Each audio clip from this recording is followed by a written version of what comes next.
बिस्मिल्लाहिर्रहमानिर्रहीम। अस्सलाम वालेकुम। मेरा नाम फ़हीम वहीद। आज हम डिस्कस करेंगे डेंगू बुखार कैसे होता है, कैसे फैलता है, इसके फैलाने का ज़रिया क्या है, डेंगू बुखार की क्या इलामात हैं, इसके लिए कौन से तशख़ीसी टेस्ट किए जाते हैं, डेंगू बुखार का इलाज क्या है, क्या एहतियाती तदाबीर इख्तियार करनी चाहिए और डेंगू बुखार से बचने के लिए कौन कौन से हिफाजती इक़दामात करने चाहिए। अगर आप ऐसे मुफीद मशवरे मुस्तक़बिल में जानना चाहते हैं तो मेरी वीडियो को लाइक कर दें, चैनल को सब्सक्राइब कर दें और साथ वाले बेल आइकन को प्रेस कर दें ताकि मेरी हर नई आने वाली वीडियो का नोटिफिकेशन आप दोस्तों को मिलता रहे। ये तमाम सवालात का जवाब देने से पहले एक स्टडी केस डिस्कस कर लेते हैं। एक मरीज़ तेज़ बुखार, जिस्म में दर्द और उल्टियों की शिकायत के साथ कमरे में दाखिल हुआ। बैठते ही इसने बोलना शुरू कर दिया, डॉक्टर साहब मुझे बचा लें, मुझे डेंगू हो गया है।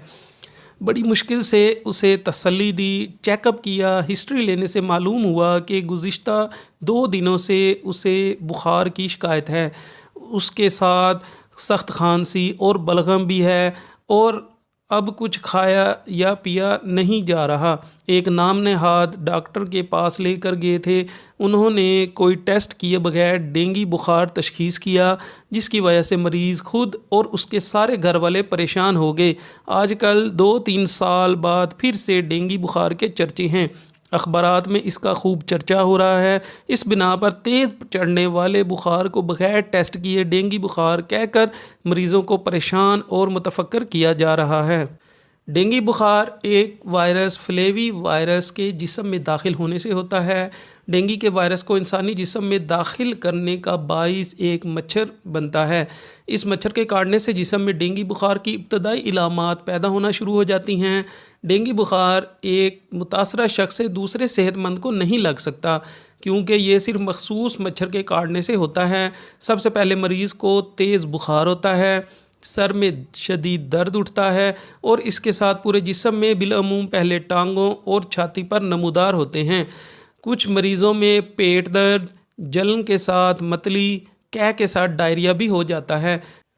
डेंगू बुखार के कुछ मरीज़ों में बताई गई इलामात शिद्दत के साथ नमूदार होती हैं, ताहम बाद में ज़्यादा शिद्दत नहीं होती।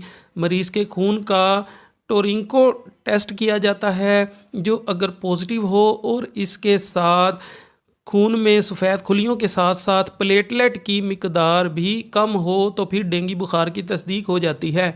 बीमारी की शिद्दत में जिस्म के मुख्तलिफ़ हिस्सों से खून का आना शुरू हो जाता है, ब्लड प्रेशर कम हो जाता है और मरीज़ की बेकरारी बढ़ जाती है। डेंगू बुखार की तशख़ीस हो जाए तो मरीज़ को सबसे पहले तसल्ली दी जाए।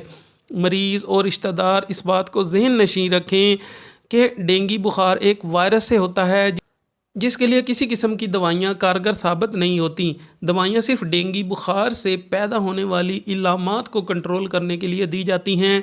इसके अलावा ये बात भी मद्देनज़र रखी जाए कि ज़्यादातर केसों में डेंगू बुखार की इलामात चंद दिनों में खुद ब खुद ख़त्म हो जाती हैं।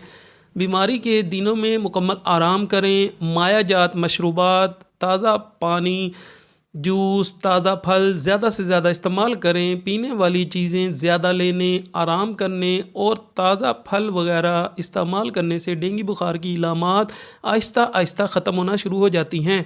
डेंगू बुखार में खामखा दवाइयों के इस्तेमाल से परहेज़ करें और कोई भी दवा लेने से पहले डॉक्टर से मशवरा ज़रूर करें।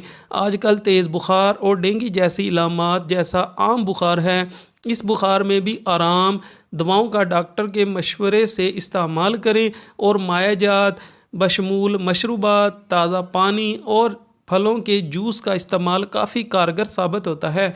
डेंगू बुखार से बचने के लिए तुलुए आफ्ताब से ग़ुरूब आफ्ताब ऐसी जगहों पर जाने से परहेज़ करें जहां ज़्यादा मच्छर हों। इसके अलावा मच्छरों की अफजाइश रोकने के लिए भी बंदोबस्त किया जाए। उम्मीद है आप दोस्तों को ये वीडियो पसंद आई होगी। सदका जारिया की नीयत से आप इस वीडियो को अपने फ्रेंड्स में शेयर करें ताकि और दोस्त भी मुफीद हो सकें। दुआओं में याद रखिएगा। अल्लाह हाफ़िज़।